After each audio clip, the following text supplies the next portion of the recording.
2025年10月，香港娛樂圈又再被一單重磅消息炸開。79歲的資深藝人羅家英，因為第4次癌症復發，病情突然變差，已經進入醫院嘅重症監護室 ICU。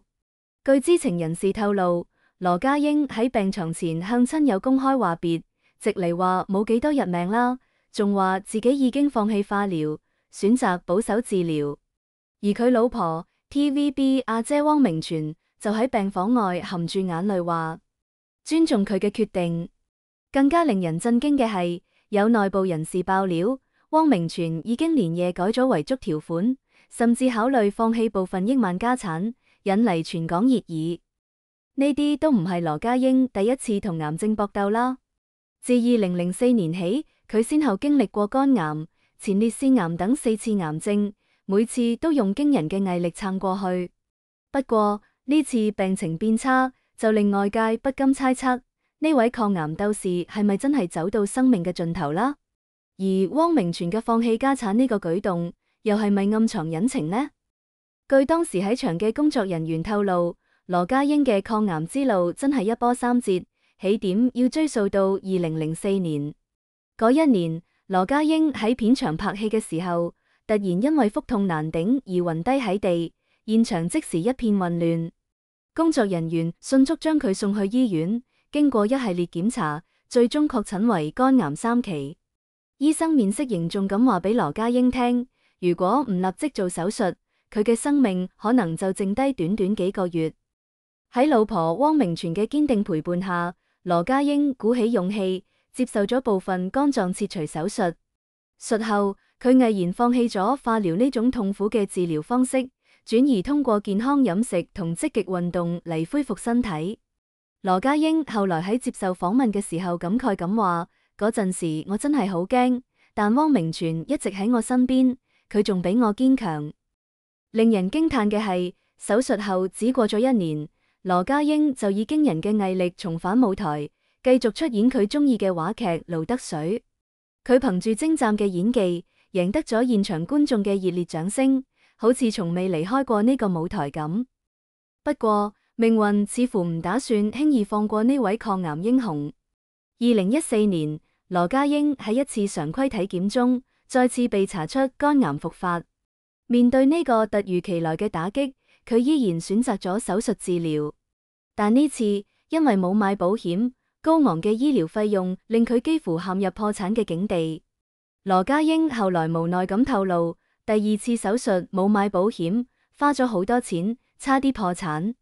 為咗支付呢筆巨額醫療費，佢唔得唔變賣部分資產，甚至推咗好多原本期待嘅演出機會。盡管如此，佢依然保持住樂觀嘅心態，術後堅持運動，努力幫身體恢復。但命運似乎仲未打算放過佢。2019年，羅家英再次被命運無情咁擊倒，佢被確診為前列腺癌。呢次佢選擇咗手術切除前列腺，但手術後嘅失禁問題就成為咗佢新嘅困擾。不過，就算面對咁多磨難，羅家英都從未放棄過對生活嘅熱愛同對藝術嘅追求。為咗唔影響演出，我只可以着紙尿褲。羅家英曾經喺話劇《盧得水》巡演期間透露，就算身體唔舒服，佢依然堅持登台，用演技掩蓋病痛。佢嘅敬業精神令觀眾動容，但都令人不禁擔心，呢位老戲骨仲可以撐幾多呢？2025年5月，羅家英喺接受訪問嘅時候自爆前列腺癌復發，醫生評估通過藥物控制，佢最多仲可以活8到9年。呢次佢決定放棄化療同電療，選擇舒舒服服咁再見。化療太辛苦啦，我唔想再受呢份罪。羅家英坦言，高齡嘅佢更加看重生活質量，而唔係單純延長壽命。不過病情變差嘅速度就超出預期。10月初，佢被緊急送入醫院 ICU， 醫生話俾家屬聽，情況唔樂觀。喺羅家英病情變差嘅消息傳出之後，汪明荃首次公開回應，尊重佢嘅決定。佢透露，羅家英目前仍然堅持舞台劇演出，兩人計劃11月去不丹拍攝節目同演出粵劇。不過呢段回應就引嚟外界爭議。有網友指出，汪明荃對羅家英嘅病情似乎了解唔足，甚至好多細節都係通過媒體報道先至得知。對此，汪明荃解釋，病情發展慢，未來會有新藥，我相信佢可以撐過去。但內部人士透露，汪明荃嘅淡定背後其實隱藏住巨大嘅壓力。佢其實好擔心，但唔想喺羅家英面前表現出來。一位知情人士話，兩人結婚16年，一直相互扶持，呢次佢真係驚啦。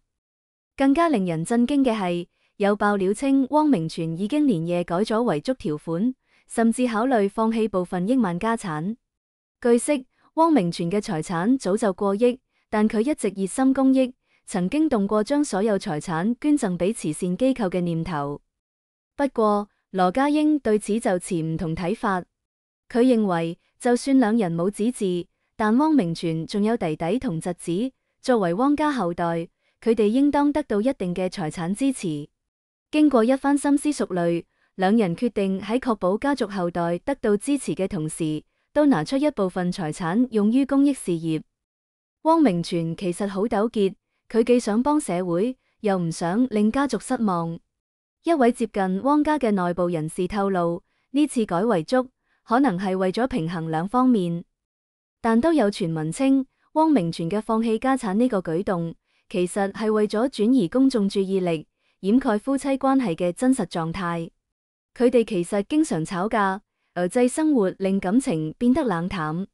一位娛樂圈資深人士話，改遺囑可能係為咗緩和矛盾，但效果點樣仲唔好講。據目擊者透露，羅家英喺 ICU 內向親友公開話別，佢喺病床上面色蒼白，但神情依然從容。我嚟嘅時候空手，走嘅時候都唔想帶走太多。羅家英對圍喺床邊嘅親友話，冇幾多日命啦，但我唔驚。藝術同觀眾俾咗我太多，我已經好滿足。佢特別提到汪明荃，佢陪我行咗20年，冇佢，我撐唔到而家。但當被問到係咪希望老婆繼續支持佢嘅治療時，佢就搖咗搖頭，唔好浪費錢啦，俾佢好好生活。喺病房外，汪明荃一直默默等待。當護士話俾佢知可以入去嘅時候，佢整理咗下衣服，深呼吸一口氣，推開門，見到羅家英虛弱嘅樣，佢嘅眼淚瞬間流咗出嚟。但佢好快擦乾眼淚，微笑着行到床邊，握住老公嘅手，你一定要撐過去。佢輕聲話。羅家英擠出一絲微笑，唔使擔心，我冇事。兩人對視片刻，好似有千言萬語，但最終只係默默咁點頭，尊重佢嘅決定。離開病房之後，汪明荃對媒體話，佢一生熱愛藝術，我唔想令佢最後嘅日子充滿痛苦。羅家英同汪明荃嘅婚姻一直採取而制，呢個細節喺呢次事件中被無限放大。